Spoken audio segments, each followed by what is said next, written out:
Talaga namang maya-maya ay may maririnig ka na lang bigla na nagsisigawan ng pick-up lines. May mga nag-I love you-han pa nga gamit ng sign language na sila din na nag-embento. Para nga sila mga ninja sa mga pinaggagawa nila na yon.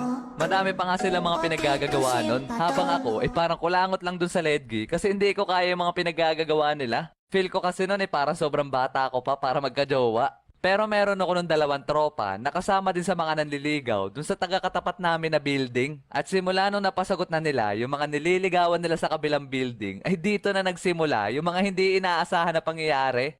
Oy Rio, single ka pa, di ba? Ha? Bakit?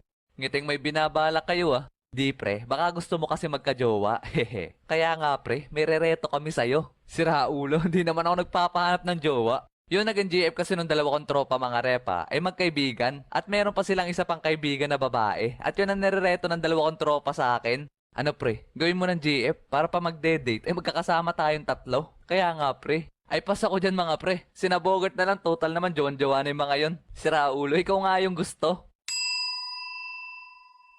Wala pa talaga sa radar ko magkajowa nun kaya tumanggi ako. At kung magkakaroon man ako ng first girlfriend ay yung crush ko ng mga panahon na yun ang gusto ko.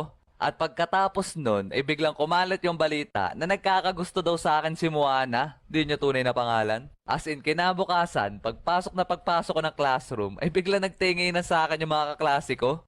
Oy, Moana, nandito na si Rio. Ay,